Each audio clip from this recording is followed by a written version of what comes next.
Nasunog ang hindi bababa sa 50 bahay sa Singalong sa Maynila kanina.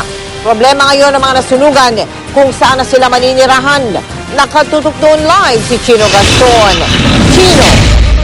Mel, tinatayang 100 pamilya ang nawalan ng tirahan dahil sa sunog dito sa Barangay 733 sa Singalong, Maynila.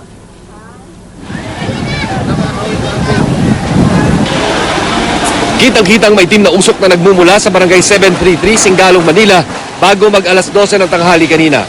Isang kalsada lang daw ang layo ni Yus Cooper Raymar Paragas sa lugar na nasusunog. Mabilis ang natupok ng apoy ang hindi bababa sa 50 bahay. Hirap makapasok ang mga bombero dahil sa makitid na daan, papasok ng residential area na tinamaan ng apoy. Napilitan pang tumawid ang mga bombero sa maruming esterong ito para maabot ang kaloob-looban ng lugar. Walang naiulat na nasawi sa sunog pero 2 bombero ang nasugatan sa kamay. Napigilan din ng mga firewall ang mga kalapit na bahay ang pagkalat ng apoy. Sa kasagsagan ng sunog, kanya-kanyang hakot ng gamit ang mga tao. Ang babaeng ito, mga basang damit lamang ang naisalba. Iwas muna kami, tapos hinintay namin itigil yung sunog, tapos binalikan namin yung mga gamit namin. Tapos nagkakagulo na kasi po, hindi namin alam.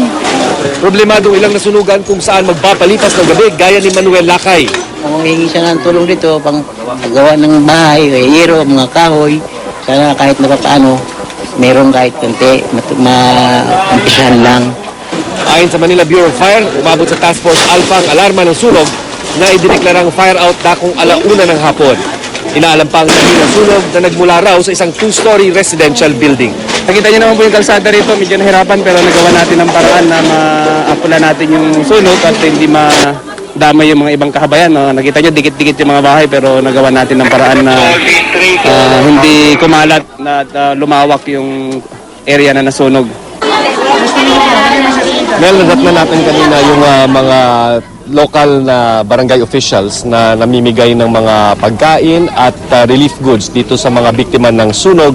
At batay na rin sa ating pakikipag-usap dito sa mga biktima ng sunog ay marami sa kanila ang manunuluyan muna sa mga bahay ng kanilang mga kaibigan o kaanak malapit sa lugar. At yung mga wala namang matitirhan ay dun muna sa barangay hall magpapalipas ng gabi. At yan ang pinakasariwang balita mula rito sa lungsod ng Manila. Balik sa iyo, Mel. Maraming salamat sa iyo, Chino Gaston.